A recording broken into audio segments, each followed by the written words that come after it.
Bom,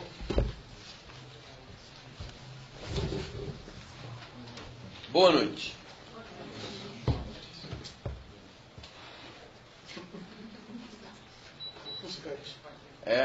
Não tem como...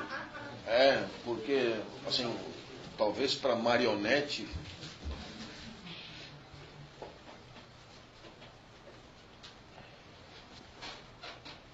Espetacular. Tá ótimo. Bom, nós vamos começar a trabalhar a superestrutura. De infraestrutura, já estamos satisfeitos. Afinal de contas, matamos na aula passada o elemento mais embaçado, que era o conceito de trabalho e a questão da alienação. O conceito de superestrutura é um conceito complicado no marxismo. E por quê? Porque, diferentemente da infraestrutura, que tem uma definição absolutamente acabada e fechada, a superestrutura é uma noção aberta. E o que vem a ser uma noção aberta? É uma noção que não tem limites definidos. Ou seja, é uma noção cuja extensão e cujo território não está pré-estabelecido. Então, é claro que quando você vai falar em superestrutura, só te sobra um recurso: defini-la tautologicamente. Professor, o que vem a ser defini-la tautologicamente? A definição tautológica é sempre uma definição pelo seu contrário, pelo que não é. Tomemos como exemplo uma fruteira. Uma fruteira que tem peras e bananas. Você define as bananas: fruta acilindrada, de casca amarela e manchas negras. Aí você pega e diz: e as peras? Olha, as peras são as que não são as bananas. Essa definição de pera como sendo as que não são a banana numa fruteira onde só tem pera e banana é uma definição tautológica. É uma definição negativa. É uma definição por aquilo que a coisa não é. Como a superestrutura não admite uma definição positiva, ela só admite uma definição negativa. Isto é, superestrutura é o que não é infraestrutura. Ficou claro? Gostou da coisa da fruteira? É muito bom, né, cara? Impressionante, velho. Quando você nasceu para isso, é assim.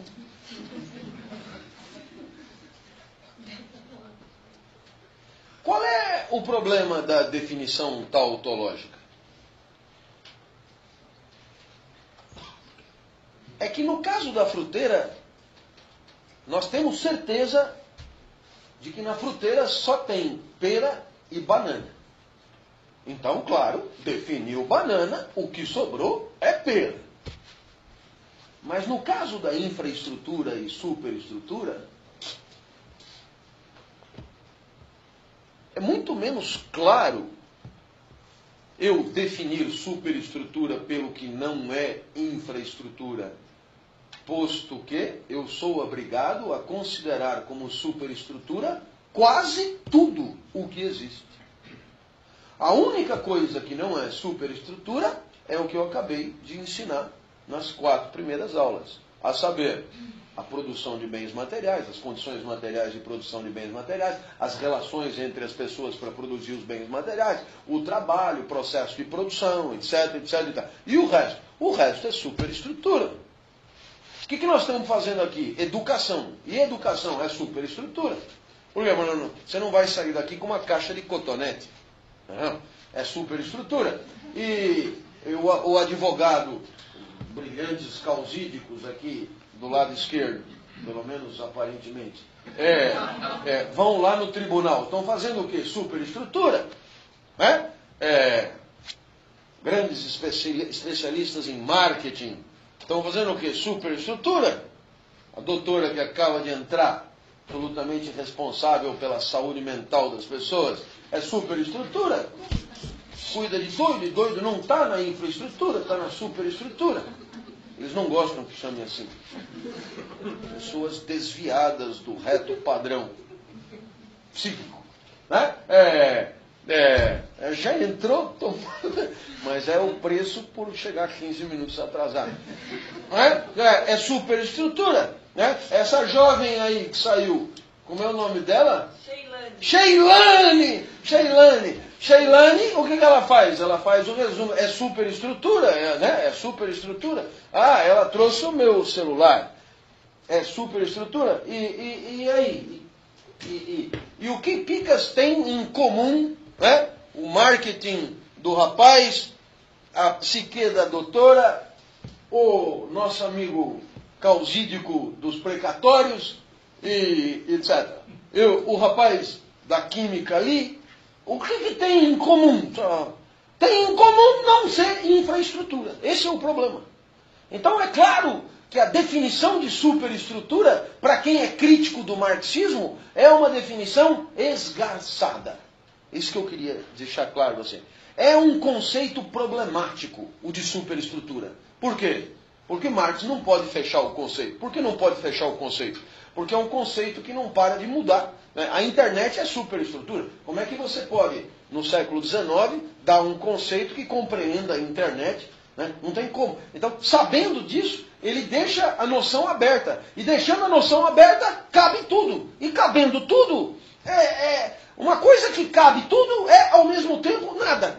Né? Por quê? Porque os conceitos servem justamente para discriminar, para oferecer a diferença específica, para dizer aquilo que só aquilo é. A hora que você tem uma coisa que é tudo, mais ou menos, além das diretrizes e bases que cuida da educação no Brasil, tem uma definição de educação que rigorosamente é tudo. O que é educação? É tudo. Você pega a definição, nada esquece. É toda atividade humana que do nascimento à cova, não tem como escapar. Tudo é educação. A hora que tudo é uma coisa, é nada também. Porque o conceito não serviu para porra nenhuma.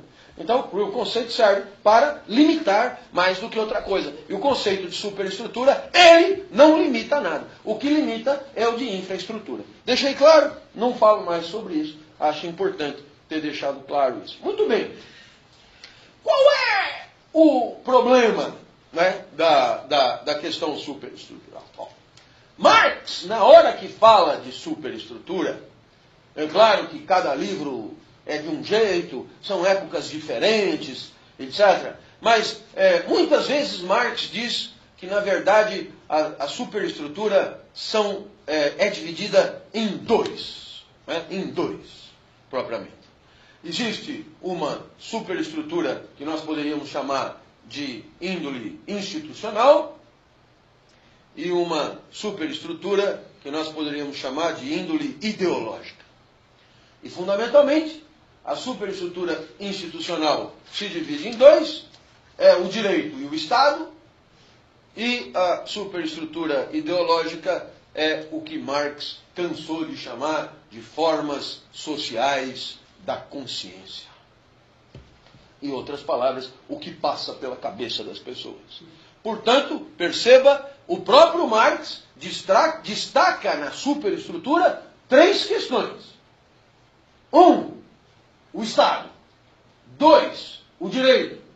3, a ideologia. Então, naturalmente, nós vamos, a partir de agora, ter que enfrentar esses problemas de frente. A estrutura institucional, jurídico-política, e a estrutura ideológica da sociedade. Ok? É o nosso cardápio daqui para frente. Claro que nem tudo está aí, mas Marx enfatiza isso como particularmente problemático. Ora, o que nós aprendemos até agora? Que eu não posso analisar um elemento da superestrutura se eu não considerar a infraestrutura. Mas, isto não significa que a superestrutura seja um mero espelho da infraestrutura. Não. Para eu entender a superestrutura, eu tenho que considerar a infraestrutura. Mas a superestrutura, eu repito, não é só reflexo. Portanto, poderíamos pensar na ideia de uma autonomia relativa. E o que quer dizer uma autonomia relativa? Quer dizer exatamente isso. Diante de uma mesma infraestrutura, várias são as formas de manifestação superestruturais possíveis. Então não há uma correspondência mecânica entre a infraestrutura e a superestrutura. Eu espero que tenha entendido essa nuance. Eu vou dar um exemplo. E os meus exemplos são muito pouco ortodoxos. O cidadão estuda filosofia comigo há 5 anos. E ele sai por aí pensando e falando coisas que pensa. Então, alguém dirá, se eu quero saber por que esse cara pensa o que ele pensa, eu tenho que me remeter ao professor Clóvis. O professor Clóvis seria uma espécie de infraestrutura do que ele pensa e fala. Só que o que ele pensa e fala depende também das situações concretas que ele está. Ele pode falar uma coisa, pode falar outra, pode hoje usar isso, pode amanhã usar aquilo, ele pode linkar isso com aquilo ou não, ele pode associar um outro elemento ali, ele pode dar um exemplo da vida cotidiana dele, e portanto tem um monte de coisa que ele faz para além do professor Clóvis. Mas para entender por que ele pensa o que ele pensa, eu tenho que ir ao professor Clóvis. Ficou claro? Então, da mesma maneira, a infraestrutura e a superestrutura. Se eu quero saber o sucesso do padre Marcelo, eu tenho que estudar a luta de classe, eu tenho que estudar a luta da burguesia com o proletariado, eu tenho que estudar como os bens materiais são produzidos. Porém, no lugar do padre Marcelo, poderia estar o padre Araújo, o padre Ambrósio, o padre Chiquinho, o padre Gumercindo. Dependeu um pouco de circunstâncias que, obviamente, transcendem aspectos simplesmente infraestruturais. Ficou claro isso? Eu noto que você me olha, não entendi porra nenhuma. Eu não saio do lugar enquanto não ficar claro. Uma coisa é você admitir que a explicação precisa passar por um certo ponto. A outra coisa é você admitir que aquele ponto explica tudo. A infraestrutura não explica tudo, mas ela é fundamental para ser consultada. Ficou claro? Eu vou dar um outro exemplo. É um sucesso. Explique o sucesso da Casa do Saber. Explicação marxista ortodoxa. Espaço de circulação e divulgação da ideologia burguesa. Instância particular de luta de classe e já. Bom, muito bem, ótimo. Só que, tal professor Clóvis, poderia não estar. Era só ele não ter atendido um telefonema quando do primeiro convite, quando ele se encontrava na Praia Grande, comendo ovo cozido, numa dessas descidas de bate e volta, sabe? Que você pega o ônibus no Jabuca, já pegou o ônibus no Jabuca, Expresso Brasileiro? Você desce até a Praia Grande, leva a comida, refresca, tem um chuveirão legal na praia, você dá uma grana pro cara da barraca, lava os pés e veste, pega o Buzungas, que já vem lá de Peruíbe, para ele na praia, às vezes tem vaga, senão você vem de pé, desce no Jabuca, toma o metrô, tá em casa. Pô, showzaço, velho. E numa dessas que eu fui, tocou o celular. Era quem? O cara aqui. Você pode dar uma palestra sobre o eu? E eu lá, comendo ovo. Como assim o eu? Eu ou o eu, você? Não, o eu, genericamente. Como? Não vou, estou na Praia Grande, velho. Eu quando venho à Praia Grande não saio daqui por nada.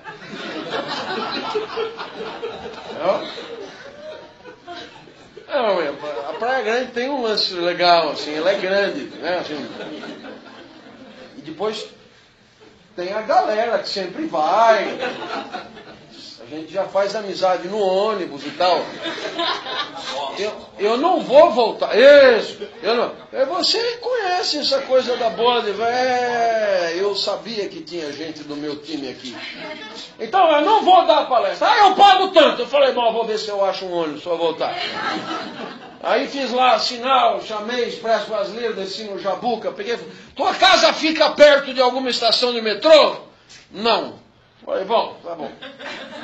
Desci numa estação fictícia, peguei um táxi, cheguei lá, meio cheio de areia, estava lá a alta cúpula, falei sobre o eu, me deram o prometido em notas, e eu voltei para a Praia Grande distribuindo dinheiro no Buzungas, velho. Olha aqui, show de bola. Então você percebeu que se eu não tivesse atendido o celular por estar no mar, teriam chamado outro no meu lugar. Faria o mesmo sucesso que faz comigo ou semigo. Então você entendeu que eu só posso entender a minha presença naquela luta de classe, porém, se eu não tivesse aqui, a explicação ia ser a mesma. Então eu acho que você entendeu que a infraestrutura participa, mas não explica tudo. Tem uma série de circunstâncias que não são infraestruturais. Eu estou insistindo nisso para você entender o que Lenin chamava de marxistas vulgares. O que é um marxista vulgar? É um cara que diz, bom, tudo o que eu vejo é dominação de classe. Então, exemplo, a Moreninha de Joaquim Manuel de Macedo. Lembra lá do Augusto, Ilha de Paquetá, não sei o que e tal? Então, qual é a interpretação literária para isso? Esse é o burguês, esse é o proletário, esse explora esse, e por isso a moça fica com esse que é o burguês e ganha do proletário na luta. Esse é um marxista vulgar. Por quê? Porque ele está querendo encontrar uma correspondência que não é assim. Você entendeu? Não é assim. Tudo é só um espelho da dominação de classe. Não é assim. Tá claro? Claro que eu preciso olhar para a economia, mas existe, digamos, uma certa soberania da superestrutura que paira. Eu diria que, por exemplo, você hoje vai fazer uma pesquisa sobre telenovela da Globo. Quase todas as pesquisas científicas sobre telenovela são feitas segundo o paradigma marxista. Então todas elas concluem, né, que a telenovela é um espaço de alienação, né, que permite a dominação de classe. Mas você não vai querer dizer que quem matou Odete Reutemann é A, B ou C por causa da burguesia, do proletariado. Você entendeu? Né? Não é nesse ponto que determina. Tá claro? Bom, acho que fui claro. Muito bem. Então você percebeu que a questão da relação entre a infraestrutura e a superestrutura é uma relação complexa. Agora, quando você lê o Capital, e eu espero que você esteja fazendo isso, você encontra Marx dizendo coisas muito contundentes, como a infraestrutura determina a superestrutura, a economia, não dá para explicar nada sem a economia é o alfa e o ômega de toda a vida social, e blá blá blá. E você poderia pensar, pô, mas o próprio Marx, e quando está com o Engels pior ainda, né, os próprios Marx e Engels estão dizendo que a economia explica tudo. Mas é preciso fazer uma interpretação delicada disso. Marx estava se posicionando contra muitos. Então, ele tinha que radicalizar a sua proposta para poder, você percebeu, lutar contra os ímpios, contra os malvados, que são os idealistas, que acham que o motor da história é o pensamento, né? Sem perceber que o pensamento não é o motor, mas é o movido, né? O pensamento é a consequência. Né? Os idealistas acham que a ideia está no nascimento de tudo. Então esses são malvados mesmo. Então Marx, para combater os idealistas, teve que radicalizar o quê? A importância da economia, da matéria e da superestrutura, mas não era isso que ele queria dizer. O que ele queria dizer é que eu não posso fazer nenhuma análise sem considerar a infraestrutura, mas é claro que a superestrutura não é uma correspondência mecânica da infraestrutura. Então, por exemplo, a burguesia domina o proletariado. Mas, em termos de Estado, você pode ter um regime presidencialista nos Estados Unidos e um regime parlamentarista na Inglaterra, e os dois são manifestações diferentes da mesma dominação de classe. Ok? Então, há uma certa autonomia superestrutural em relação à infraestrutura. Muito bem. Existem alguns aspectos da superestrutura que são particularmente difíceis de abordar. E eu vou abordar dois deles.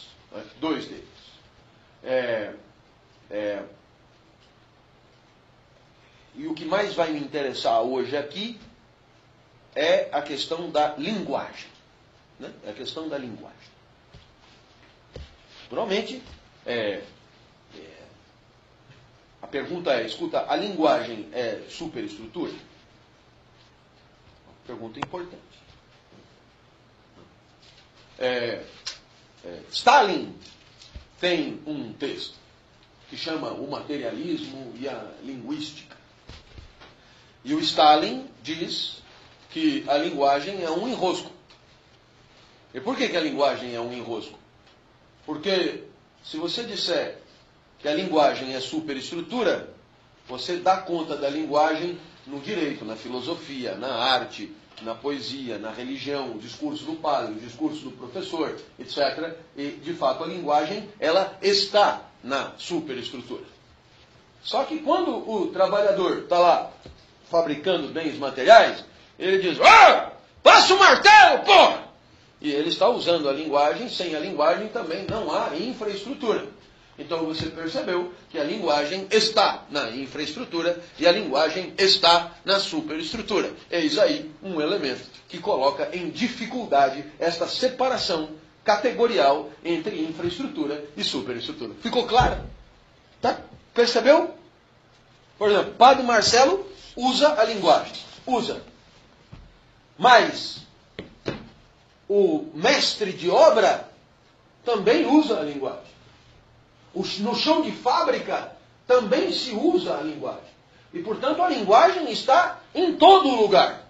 E, portanto, a pergunta é, e aí, se eu tenho que definir a coisa em infraestrutura e superestrutura, como é que eu faço com a linguagem? Aí você diz, mas por que eu tenho que colocar ela num lugar ou no outro? Porque se eu estou dizendo que a infraestrutura é a base e a superestrutura é meio que a consequência, a linguagem é base ou é consequência? A linguagem é causa última ou é sintoma? A linguagem é elemento estruturante ou é elemento estruturado? A linguagem é esqueleto ou é recheio? A linguagem é osso ou é músculo? Você entendeu o que eu quero dizer? Você percebeu? É uma questão importante. Naturalmente eu não tenho uma resposta. Claro, não tenho. Isso é importantíssimo. Isso é importantíssimo. Então é claro que o marxismo vai se interessar pela questão da linguagem e, tal como eu fiz com a questão do trabalho, eu também vou dar voz a Marx. E vou dar voz não só a Marx, mas àqueles que Marx considera importantes para chegar na concepção dele. Só que, no caso do trabalho, da aula passada, eu parti do Marx e voltei. Né? Agora eu vou fazer o contrário. E por que eu mudei de método? Porque o Marx mudou de método. No trabalho ele diz a dele e depois analisa as outras em relação a dele. Na linguagem ele começa falando dos outros para chegar na ideia dele de linguagem. E nós vamos fazer a mesma coisa. Eu fui atrás dos textos que Marx cita para falar de linguagem e eu gostaria que você tivesse esses textos. Porque, de fato, Marx faz um pente fino sobre a linguagem, que é um negócio extraordinário. Mesmo que você não goste de Marx, vai aprender alguma coisa sobre a linguagem e já terá sido legal. Show de bola? Acompanhou? Por que você está assim hoje? Eu te fiz alguma coisa? Eu acho que é esse auditório, viu? Ele é um pouco impessoal, né? Assim, cria um... Não estou me sentindo acolhido hoje. Eu estou achando você com uma fisionomia blasé, assim, meio distante.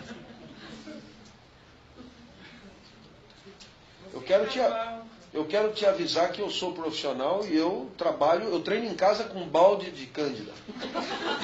Então que você pode assim, né? Eu estou preparado para qualquer coisa. Mas seria bacana se você me acolhesse, hein? Tá bom? Então vem comigo, não me abandona não, né? Porque eu tenho as minhas fragilidades. Né? Sou um cara frágil, né? É verdade. Bom, você sabe qual é o primeiro texto que o Marx cita? Porque é um obsessivo, e como todo obsessivo, eu já falei qual era a obsessão de Marx. Qual era a obsessão de Marx?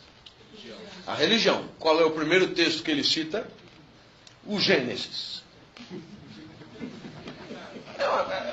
Você percebeu que tem o doido idiota e tem o doido preparado. O doido preparado é foda, velho.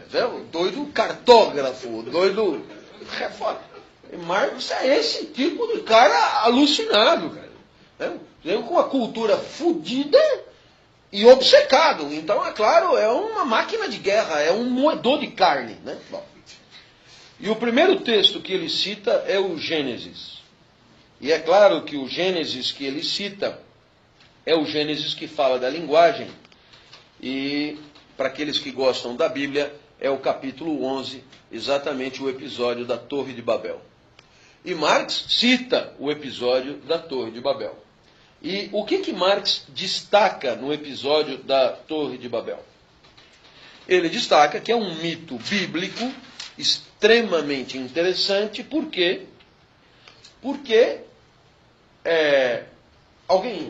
todo mundo aqui sabe um pouco do que se trata a Torre de Babel.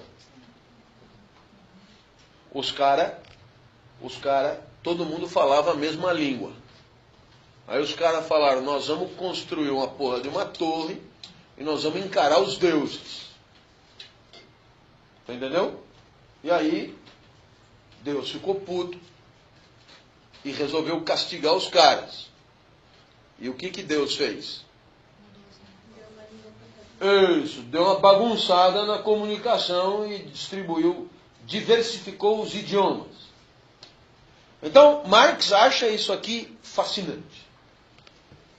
E de fato, a leitura bíblica de Marx é mesmo fascinante. Por quê? Porque, segundo Marx, a Bíblia é o primeiro documento escrito que destaca que não é possível falar de linguagem sem falar de poder, e não é possível falar de poder sem falar de linguagem. A Bíblia foi o primeiro a entender tudo. E Marx diz, por isso é um adversário tão difícil a ser batido. É porque não são burros, esses caras. Em outras palavras, entenderam o quê? Que o elemento central da linguagem é um elemento de poder. Por que um poder? Porque graças à linguagem, eles estavam,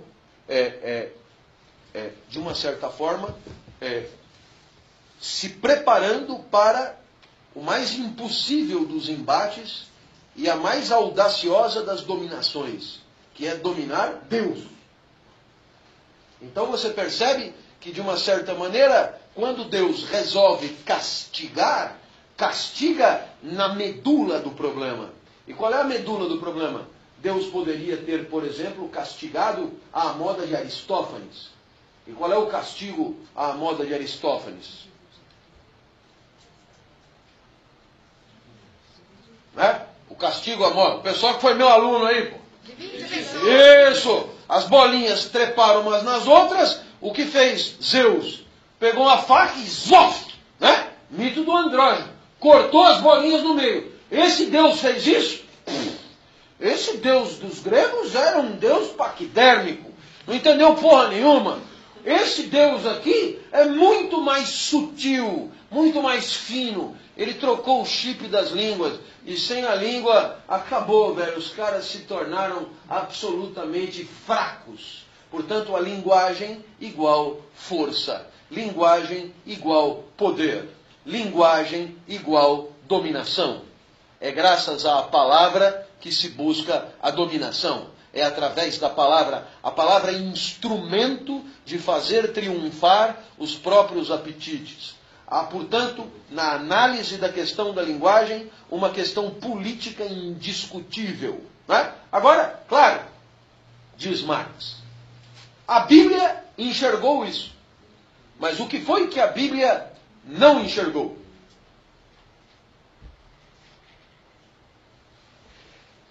A Bíblia colocou todos os homens falando a mesma língua e buscando desafiar Deus. O que a Bíblia esqueceu de mostrar? Talvez numa outra alegoria. O que a Bíblia esqueceu de mostrar é o homem usando a palavra, usando a mesma língua para dominar o próprio homem. Então, quer dizer, lembra o que eu falei do Feuerbach? O homem bota para Deus aquilo que ele quer falar dele. Essência do cristianismo. Então, quer dizer, na verdade, o que a Bíblia está querendo dizer, sem dizer, é que a linguagem é instrumento de dominação do homem pelo homem. Mas no lugar de falar instrumento de dominação do homem pelo homem, botou todos os homens aliados contra Deus. Mas na verdade, esse Deus está no lugar do próprio homem. Ficou claro isso aqui? Você percebeu? Em outras palavras, a linguagem é instrumento político de dominação e Marx enxergou isso no Gênesis. Você curtiu? Eu não sei se você vai entender por onde é que Marx vai caminhando aqui com a questão da linguagem. Em outras palavras, você percebe o quê? Você percebe que Marx vai estudar a linguagem jamais dentro de uma perspectiva tradicional gramática. Né? A linguagem como representante do mundo. Maçã, maçã. Pera, pera. Table, table. Né? Então, essa correspondência entre as palavras e o mundo é a última coisa que passa na cabeça de Marx para estudar a questão da linguagem. Mas é claro, quando a gente chegar lá, isso vai ficar ainda mais claro. Eu só queria te dizer que ele partiu do Gênesis. E eu acho muito legal que você leia o Gênesis. Por quê? Porque, na verdade, é muito legal a leitura. Eu não posso fazer aqui que eu não tenho tempo. Bom, então esse foi o primeiro degrau. Capítulo 11 do Gênesis. Aí Marx faz o segundo degrau. E segundo você, qual é o segundo degrau?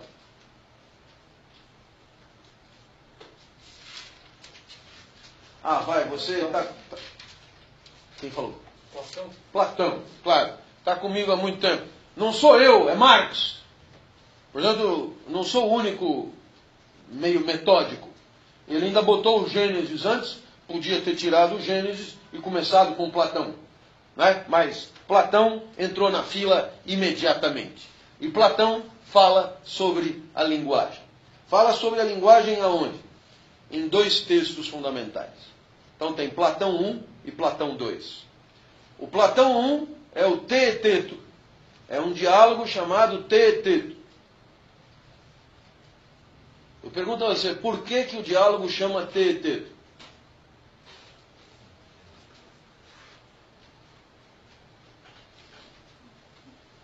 Tem a ver com teta, professor?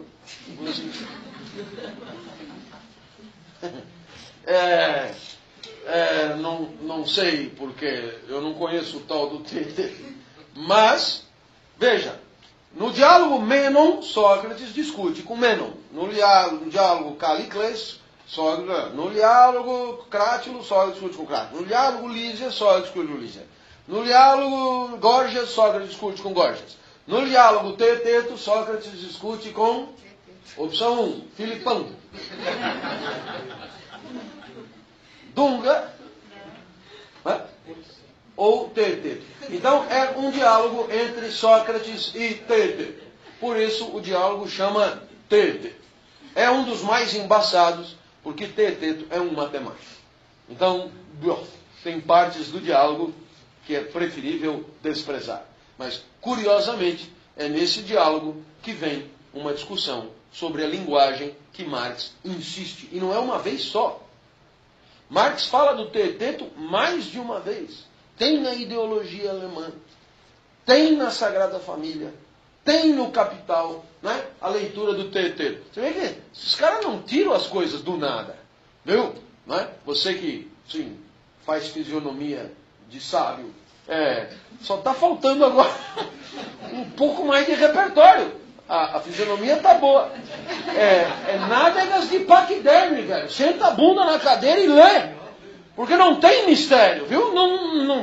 Eu vou dizer para vocês, hein? O discernimento zerado é mais ou menos, viu?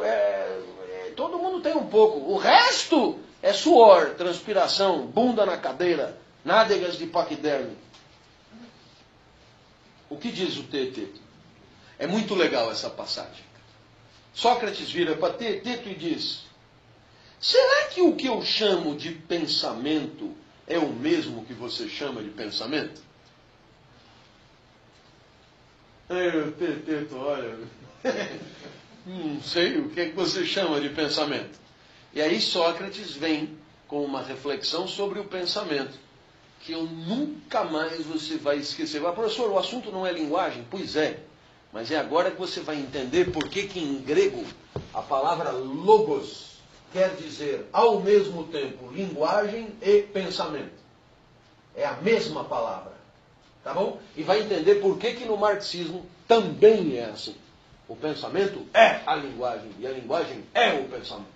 Então perceba, vamos ao TT. E eu vou ler o parágrafozinho, por parágrafo, né, do Sócrates. Puxa vida, fizeram aqui talvez se você acendesse a luz agora, porque eu percebo que depois dos 40 anos houve uma mudança de percepção. Sócrates diz: uma discussão que a alma ela mesma empreende com ela mesma a propósito das coisas que lhe ocorre examinar. O senhor podia repetir? Eu senti que você... O que é o pensamento? Uma discussão. O pensamento é uma discussão que a alma ela mesma empreende com ela mesma a propósito das coisas que lhe ocorre examinar. Então, o que é o pensamento? É a alma A discutindo com a alma B sobre qualquer assunto. Não é bacana? O pensamento? A alma A discutindo com a alma B. Eu posso te garantir que os psicanalistas leem um texto desse, eles sobem pelas paredes de tesão. Por quê? Porque eles vão encontrar aqui muito subsídio para conceitos que são clássicos da psicanálise. Mas aqui não tem psicanálise. Aqui só tem a definição de pensamento em Sócrates. É quando a alma dialoga com ela mesma sobre um assunto que lhe ocorre examinar. O pensamento. E você sabe que isso é assim. O pensamento é um diálogo. Agora eu pergunto, o que é que constitui um diálogo? Qual é a matéria-prima de um diálogo? Discursos, não é? E por que não dizer linguagem, né? Então, você percebe que o que Sócrates está dizendo aqui é que, fundamentalmente, a alma, ela dialoga com ela mesma como se fosse um diálogo entre duas pessoas. Um diálogo intrapessoal, que poderia bem ser um diálogo interpessoal. Então, o que Sócrates está dizendo aqui é que a mesma matéria-prima que você usa para falar, você usa para pensar. Anote! A mesma matéria-prima que você usa para falar, você usa para pensar. Porque você pensa com a linguagem e você fala com a linguagem. O senhor podia dar um exemplo? Podia. Professor Clóvis recebeu o telefonema de... Estava na Praia Grande. Eu nem lembro bem se era Praia Grande ou Mongaguá. Eu sei que há uma diferença social importantíssima entre as duas, de frequentação, etc. Não é a mesma... não é a mesma clientela, né? Mas eu não lembro se era Praia Grande ou Mongaguá. E eu fiz sinal para o ônibus parar, porque ele vinha de Peruíbe. E ele parou. E eu entrei no ônibus. E eu não falei nada. Mas eu pensei, caralho. E foi assim que eu pensei. Essa merda está cheia e fedida. Foi o que eu disse. Para mim mesmo. Mas aí a alma B respondeu, arruma um lugar para sentar e larga de ser molenga. Então, foi o que eu fiz. E você percebe que o que era o pensamento? Era a alma A conversando com a alma B sobre o quê? Um assunto que lhe ocorreu examinar, que é o estado material da viagem que me traria até o Jabuca, certo?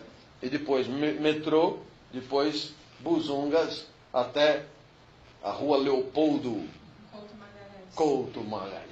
Muito bem, Couto Magalhães, aonde eu cheguei em estado de decrepitude absoluta, fedendo pelos 4 poros, para poder dar a palestra sobre o eu.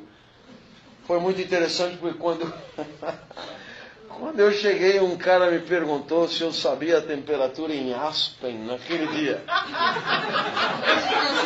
Eu peguei e falei, olha, em Aspen, fica antes ou depois da Praia Grande? Porque até a Praia Grande estava um calor do caralho. Agora, depois da Praia Grande eu não sei. E quando eu contei a história de como é que eu tinha parado ali, né? Aí serviram um jantar. E aí o dono aqui, na cabeceira, disse, Mário, onde você foi buscar esse cara? Ele é de uma criatividade extraordinária, velho. Olha que ele me vem falar em Peruíbe, cara, isso existe ainda. Esse cara é um gênio da inventividade. E o Mário Vitor me olhando, você não vai dizer que é verdade. Você não é. Mário Vitor com cara de Mário Vitor. Suando frio. Mas eu entrei no ônibus e disse, essa porra tá fedida. Mas eu não falei, eu pensei, mas eu poderia ter dito. Você percebe que o que eu usei para pensar, eu uso também para falar. Então você percebe que o que Sócrates está explicando é que o fato de você falar é um detalhe no processo. Tanto que tem gente que fala o que pensa. Não por não ser cínico, mas por ser maluco. O sujeito vai andando sozinho e ao invés de só pensar, ele articula com a boca, entendeu? E ele vai falando as coisas. Então você percebe o quê? Que dá na mesma, né? Pensar e falar. Falar é só mexer a boca no sentido daquilo que está sendo pensado. Portanto, você percebe que o pensamento requer a linguagem tanto quanto a fala. Portanto, você percebe que a mesma matéria-prima do pensamento e da fala é uma matéria-prima semiótica, de linguagem, de símbolos, de signos. Está claro isso? Eu vou precisar disso depois. Anota aí. É o teto quem primeiro vai contar. Você está curtindo isso aqui? Você já parou? Você já fez, digamos, uma análise procurando maximizar a consciência do momento da ponderação intelectiva? Entendi porra nenhuma. Quer dizer, você já procurou analisar o próprio pensamento? Já procurou perceber como é que você caminha no próprio pensamento? É muito interessante, porque você, obviamente, usa as palavras que você usa para falar. Beleza? Show de bola? Eu queria citar Fabiano, de Vidas Secas.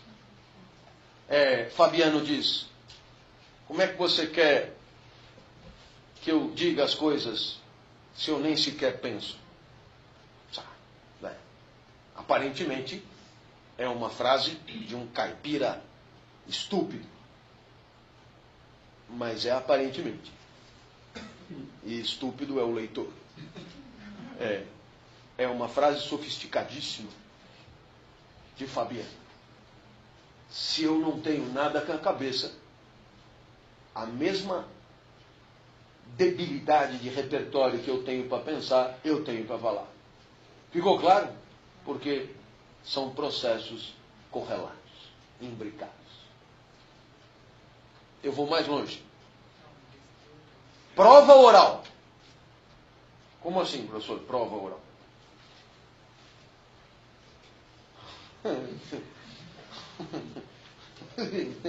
Há muito tempo. Essa instituição do bilhetinho me parecia antiga, eu não pensei mais. Prova oral. Eu pergunto para o aluno que eu faço prova oral na faculdade. Banca. Claro que os outros dois estão ali para se divertir. Mas é para impressionar também, para intimidar. Prova oral. Eu faço a pergunta e o aluno diz: professor, eu sei o que é, mas eu não consigo explicar.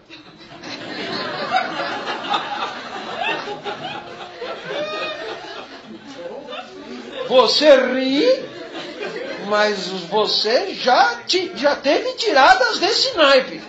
Não, eu sei, eu só não estou conseguindo falar. Pois é, mas não conseguir falar é não conseguir pensar. É a mesma coisa. Você é ruim mesmo. É isso. Professor, mas não entra timidez na aula? Pode acontecer, né? Pode, mas a mesma timidez que impede falar, impede também pensar. Não é? Entendeu? Claro, existe esse problema emocional na hora da prova. Mas aí, a prova é um instante de avaliação complexo, que envolve desde a competência intelectiva até condições emocionais para poder responder. Não conseguiu responder, é zero e acabou.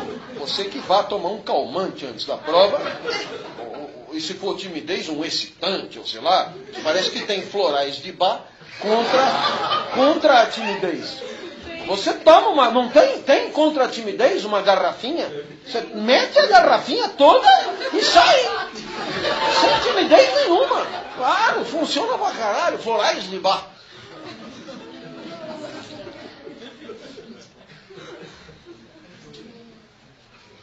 Um outro exemplo que eu gostaria de dar, para você ver como não é só o aluno, o picareta, Agostinho, no livro 11 das Confissões, diz: o tempo é estranho.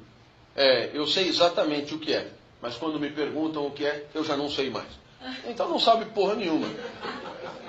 Você entendeu? Por quê? Porque é essa a perspectiva. O pensamento é linguagem que passa pela sua cabeça, quase sempre numa perspectiva, digamos, dialogada. Eu vou insistir, porque o marxismo da linguagem, ele vai falar que todos nós temos um auditório interior. E você percebeu que a aproximação do teeteto é óbvia. Todos nós temos um auditório interior, quer dizer, mesmo quando você pensa, você não está sozinho. Porque a sociedade está encarnada em você na forma de um auditório imaginário com o qual você dialoga. Isso os marxistas chamam de dialogismo. O pensamento é sempre dialogado, mesmo que só em você. Show de bola? Beleza? Vamos fazer 10 minutinhos de intervalo para a gente voltar nessa sequência? Só fechando esse teto, escuta, o que é o pensamento, né? Será que o que você acha que o pensamento é o que eu também acho? Aí o teto, não sei o que você acha. E Sócrates começa, não, o pensamento é esse ping-pong entre uma alma e outra alma, né? Espécie de... E num determinado momento, Sócrates propõe que a alma A e a alma B podem entrar num acordo. E quando a alma A e a alma B entram num acordo, depois de um debate desse naipe, surge a opinião. Portanto, a opinião é o momento em que o diálogo dá lugar a um acordo. A linguagem é condição material tanto do diálogo, quanto do acordo, quanto da opinião. Ok? Então, esse texto do Teeteto é absolutamente fundamental, né? Eu vou ficar com vocês bastante tempo nessa questão da linguagem, e você vai perceber que quando o marxismo trata do tema, eu vou lembrar vocês de termos analisado esse texto.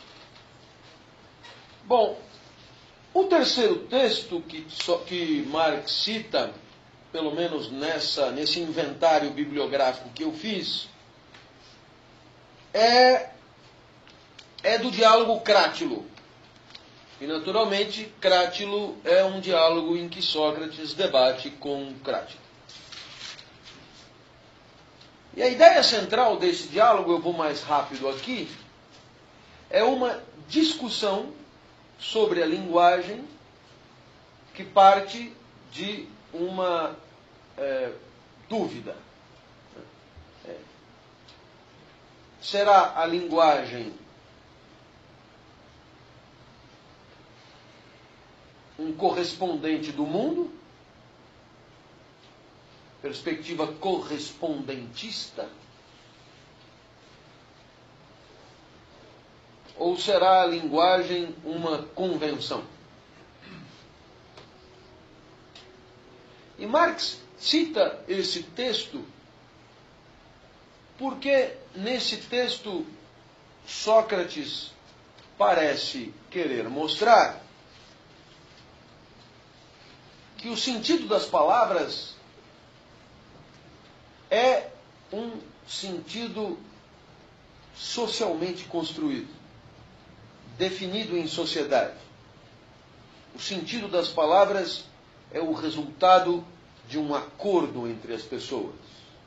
Portanto, o que as palavras querem dizer não emana do mundo observado, mas o sentido das palavras decorre de um alinhamento social, de um acordo social, de uma convenção social. Ora, em que medida isso ajuda a nossa compreensão? Ajuda a nossa compreensão porque, de uma certa forma, fica claro aqui que você não tem a menor condição de estudar o sentido das palavras sem estudar a sua gênese social. Se você não pode estudar o sentido das palavras sem estudar a sua gênese social, você também não pode estudar ou investigar o uso que as pessoas fazem das palavras sem estudar a sociedade da onde essas palavras vêm, enquanto sentido. Portanto, o que está sendo dito aqui é que se eu quiser saber o que passa pela sua cabeça, se eu quiser saber por que você está pensando o que você está pensando, dado que o pensamento é linguagem, então eu não posso desconsiderar que o pensamento tem uma infraestrutura social. Desculpa usar o termo que Sócrates jamais usaria. Mas o que é que Sócrates está querendo dizer? Se o que eu penso tem como matéria-prima a linguagem, e o sentido da linguagem é um sentido socialmente definido, eu só posso entender por que eu penso o que eu penso se eu investigar a sociedade onde eu vivo. Porque é nesta sociedade que são definidos os significados e os sentidos das palavras que eu uso para pensar. E isso é fundamental para nós. Então você percebe que esse texto ajuda a compreensão da perspectiva marxista da linguagem que a gente vai ver mais tarde, mas esse texto também, é claro, permite a Marx mostrar que essa perspectiva contratualista ou convencionalista não é a marxista. Essa história que todo mundo sentou numa mesa e decidiu qual é o sentido das palavras é muito diferente da perspectiva de Marx, porque Marx concorda. O sentido das palavras é definido na sociedade, só que não é definido enquanto convenção. A palavra convenção é uma palavra inadequada para dar conta do que é a arena conflituosa de definição de sentidos numa determinada sociedade. Entende o que eu quero dizer? Né? Qual é a perspectiva socrática? A perspectiva convencionalista, todo mundo senta, todo mundo decide e todo mundo chega a uma espécie de acordo, né? Um pouco como propõe Habermas, de uma certa forma, todo mundo chega num acordo sobre o que as coisas querem dizer. Vence o melhor argumento e todo mundo cede em nome do melhor argumento. Lamento, mas não funciona assim. Por quê? Porque, na verdade, definir o que as palavras querem dizer é um troféu e, portanto, é objeto de luta. E, portanto, no lugar da convenção, conflito. E aí você tem uma ideia melhor do que o marxismo tem a dizer sobre a linguagem. O sentido das palavras é o resultado de uma luta. Um exemplo que eu gosto muito de dar é o exemplo da expressão universidade pública. Né? Universidade pública são duas palavras. O que universidade pública quer dizer? Existe uma luta política e social pela imposição do sentido legítimo do termo universidade pública. Eu me lembro que fui dar um seminário, participar de um seminário em San Juan, em Porto Rico, e lá eu fui a uma universidade chamada Universidade Pública de Porto Rico. E naturalmente, eu acabei descobrindo que o aluno da Universidade Pública de Porto Rico paga uma mensalidade. Então, naturalmente, eu olhei, esquisito, que coisa mais bizarra. Então, por que é pública? E aí, naturalmente, veio lá a explicação de por que era pública e no que aquela universidade se discriminava das privadas. Você percebe que o que é universidade pública num lugar, não é em outro lugar. E vou mais longe. Se você pegar mesmo dentro da USP e perguntar para as pessoas o que elas entendem por universidade pública, você perceberá que existe uma luta. A USP é uma arena de disputa pela definição do sentido legítimo de universidade pública. Em outras palavras, eis aí um significado em jogo. Em jogo.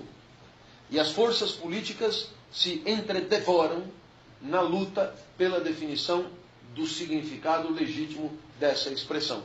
Portanto, você percebe que, na perspectiva socrática, o sentido de universidade pública não decorre de nenhuma perspectiva imanente, quer dizer, não vem do mundo, o sentido é definido pela sociedade, só que a ideia de convenção, a ideia convencionalista, não é exatamente aquela que mais se adequa ao pensamento marxista. Acho que ficou claro por que esse texto é importante.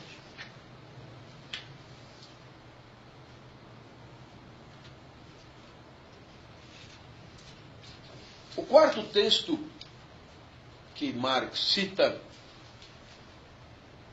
é de Aristóteles. Você sabe que Aristóteles escreveu uma obra importantíssima sobre política, intitulada Os Políticos. E nessa obra, no seu primeiro livro, livro 1,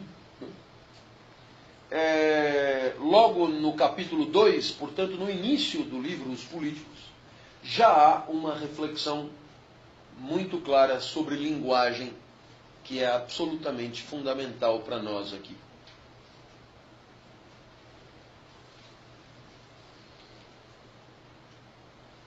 Aristóteles tem uma definição de homem. E essa definição de homem é importante aqui. o homem é um animal político dotado de logos. Zoon politikon, porém, dotado de logos. Ora, o que é que você conclui desta definição? Em primeiro lugar, um eventual ser com aparência humana que não vive na polis não é homem. É um monstro. É um bicho. Não é homem.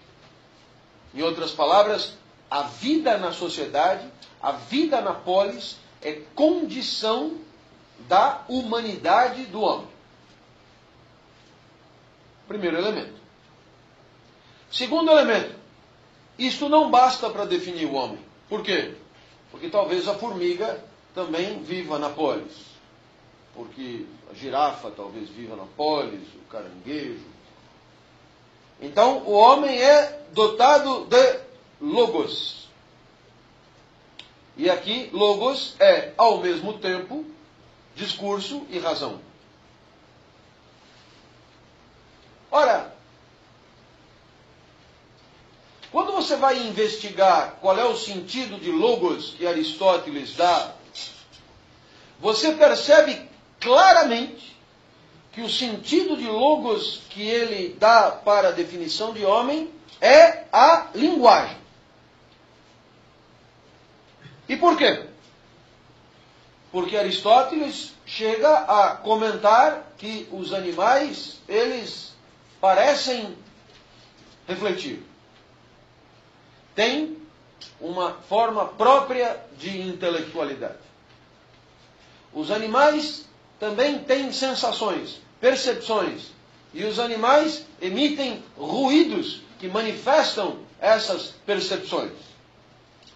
Portanto, dirá Aristóteles, o que discrimina o homem do animal é a linguagem. E é graças à linguagem que o homem transcende a sua natureza. É graças à linguagem que o homem pode atribuir valor à própria vida. É graças à linguagem que o homem pode valorar o mundo. É graças à linguagem que o homem pode decidir sobre o certo e o errado, o justo e o injusto, o adequado e o inadequado. Se você preferir, é graças à linguagem que o homem tem moral. E seria esta a singularidade do homem frente aos animais.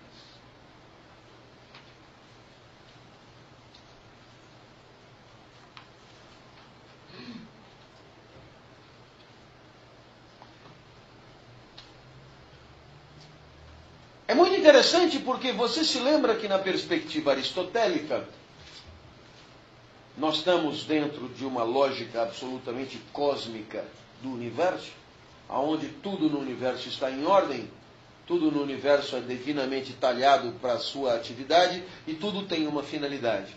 Portanto, a abordagem da linguagem aristotélica é finalista. Em outras palavras, para saber sobre a linguagem, é preciso saber para que ela serve. E, naturalmente, a perspectiva aristotélica da linguagem dentro desta lógica finalista é muito simples. A linguagem existe para que as pessoas possam se comunicar, interagir e constituir assim a polis. E é por isso que Aristóteles é fantástico.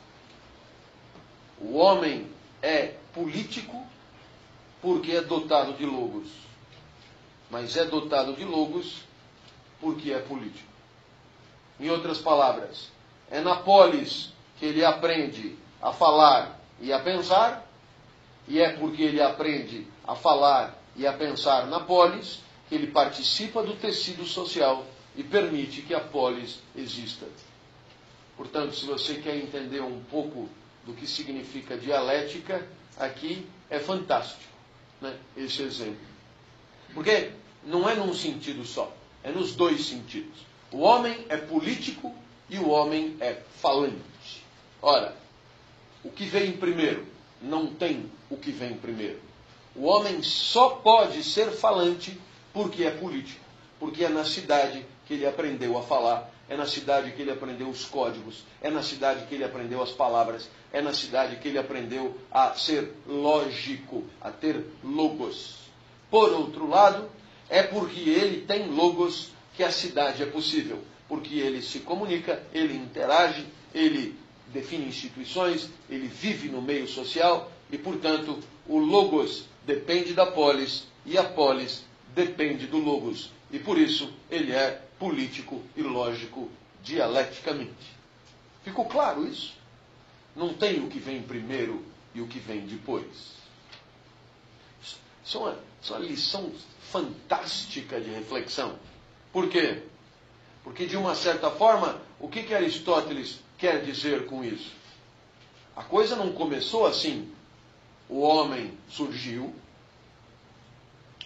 aí ele aprendeu a pensar, pensando ele aprendeu a manifestar o pensamento, e falando ele encontrou outras pessoas, e aí ele decidiu viver em sociedade.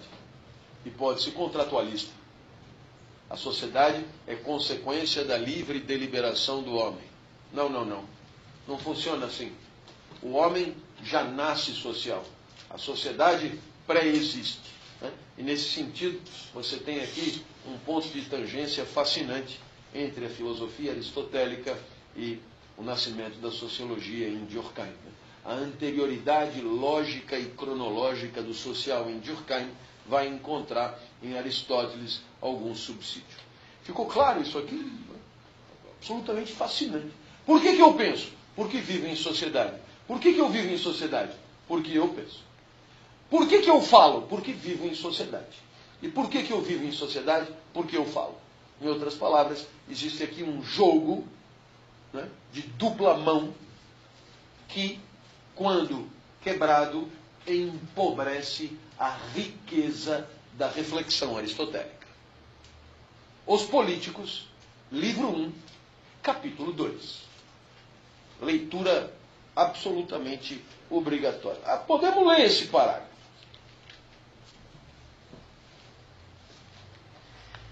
É porque é evidente que o homem é um animal político muito mais que qualquer abelha e muito mais que qualquer animal gregário. Isto porque, como dizemos, a natureza não faz nada em vão. Portanto, a linguagem tem uma finalidade. Ora, só o homem tem linguagem entre os animais. Certo, a voz e o signo de dor e de agradabilidade também encontramos entre os animais. Sua natureza, na verdade, chega a experimentar a sensação do doloroso e do agradável e de manifestá-la. Mas a linguagem existe com vistas a manifestar o vantajoso e o nefasto. E, consequentemente, o justo e o injusto. E, consequentemente, toda a reflexão de valor e moral no homem. Só há, portanto, uma coisa que é própria aos homens em relação aos animais. O fato que só os homens tenham a percepção do bem e do mal, do justo e do injusto, e de todos os outros valores deste gênero. E é graças à linguagem que isso é possível. Aristóteles. Aqui eu faço uma ponte. E a ponte é Rousseau. Porque no discurso sobre a origem da desigualdade entre os homens, logo no comecinho do discurso, cuja leitura eu já recomendei a meus alunos ad vomitum, No discurso sobre a origem da desigualdade entre os homens, Rousseau fala da especificidade do homem em relação ao resto da natureza. É exatamente o mesmo problema filosófico abordado por Aristóteles. Então você percebe, questão que vai cair na prova, compare as soluções filosóficas aristotélicas e rousseauistas sobre a singularidade do homem em relação ao resto da natureza, de os políticos e o discurso sobre a origem da desigualdade entre os homens, questão clássica de primeiro ano de faculdade. Não é verdade? E o que Rousseau diz? Um gato tem instinto de gato, e o instinto do gato é tudo que o gato tem. E o gato é 100% respeitador do seu instinto. A vida do gato está regida pelo seu instinto. E, portanto, o gato é 100% instintivo. E o gato morre de fome do lado de um prado de alpiste. O gato não inventa, não cria, não tergiversa, não pondera, não inventa. O gato já nasce pronto, já nasce gateando. O gato não tem cultura, o gato não tem política, o gato não vai à escola, o gato não tem educação. O gato já nasce pronto, o gato não precisa ser educado, blá, blá, blá, blá, blá. E por isso o gato morre de fome mesmo. Ele não vai arriscar, ele não vai inventar, ele não vai arriscar. Ele não vai improvisar. O pombo também não vai improvisar. A tartaruga já quebra o ovo e já volta para a praia tartaruga. O homem leva 30 anos. A tartaruga já nasce pronta. Por quê? Porque o homem, apesar de ter instinto, o instinto não basta. O instinto não dá nem para a primeira semana. O instinto não dá conta. A vida é muito complexa. O instinto não responde às necessidades existenciais do homem. Por isso o homem tem que inventar, criar, improvisar, ponderar, tergiversar, inventar, elocubrar e assim por diante. É por isso que o homem excede. É por isso que o homem transcende. É por isso que o homem vai além. É por isso que o homem é convidado a inventar a própria vida, a criar a própria existência, a formular a própria estátua, né? A esculpir a estátua da própria existência. O homem transcende a sua natureza. Como diz meu avô Ponti, é no excesso que o homem se define. Né? É no excesso. É na capacidade de exceder a natureza, de ir além da natureza. Né? Olha, então o homem é necessariamente para além da sua natureza. Olha, dentro dessa perspectiva, é que o homem precisa da linguagem. E dentro dessa perspectiva você percebe que Rousseau, embora não tenha da linguagem uma perspectiva finalista como tem Aristóteles, Rousseau vai dar à linguagem, digamos, o mesmo papel que dá Aristóteles. É graças à linguagem que o homem valora e é graças ao valor que o homem escolhe a vida que vai viver. É graças ao valor que o homem escolhe uma vida em detrimento de outras. É graças à possibilidade de decidir sobre o certo e o errado, justo e injusto, adequado e inadequado, que o homem pode, de uma certa forma, ser um ser moral. E você percebe que isso depende da linguagem e que isso decorre da insuficiência instintiva que é marca registrada da nossa natureza. Olha que bacana. Em outras palavras, é no excesso que eu me defino.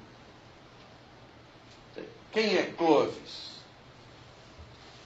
Certamente, na hora de eu contar para você quem eu sou, vamos imaginar que algum de vocês resolva me convidar para uma pizza, sugestão, aliás, feita. É uma maneira de agregar valor. Eu odeio essa expressão.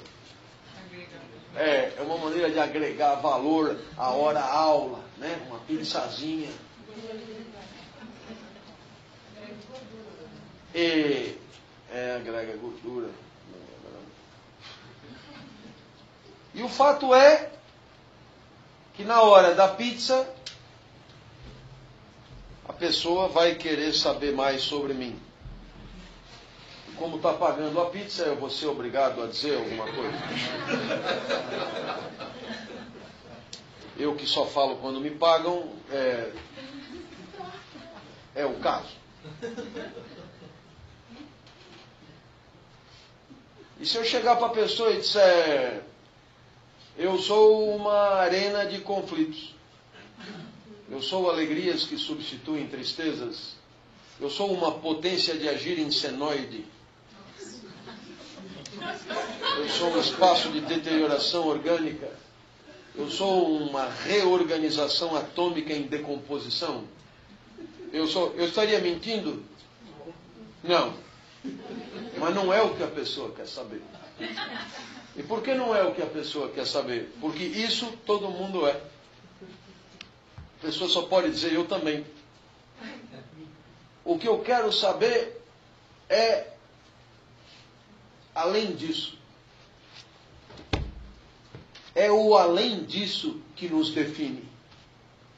É o além disso que nos singulariza. É o além disso que nos permite existir em sociedade. É o além disso que nos permite, o que diria o meu orientador, a distinção social. Ninguém se distingue pelo intestino que tem. Você vira e fala, você sabe com quem você está falando? Sei, alguém que tem intestino grosso, médio e delgado. Não tem o menor sentido, não é pela natureza que você se discrimina. Você se discrimina pela transcendência da natureza, pelo excesso, por ir além, né? Pela necessidade de ir além. O caralho, hein? Mas, né? Show de bola, de vez em quando. Eu quando não durmo, eu melhoro. É isso, eu não dormi. Eu voltei de Maceió, das 2 às 6 da manhã, e eu não dormi. A minha filha me deu um negócio que põe em torno do pescoço, cujo tecido é desenvolvido pela NASA. Sabe qual é o material? E ainda no meu caso tem um vibrador. Então eu fui a Maceió e não levei nada, só a porra do negócio que ocupou a mochila inteira. Mas eu tirei, né? Botei aquilo ali, reclinei, botei o negócio e apertei o botãozinho. Aquilo foi...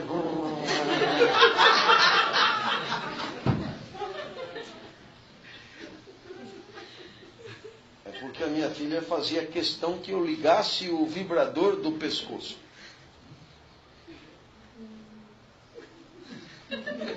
A mim me ocorreu pensar como é pescoço em francês. E eu ainda preferi assim, vibrando no pescoço.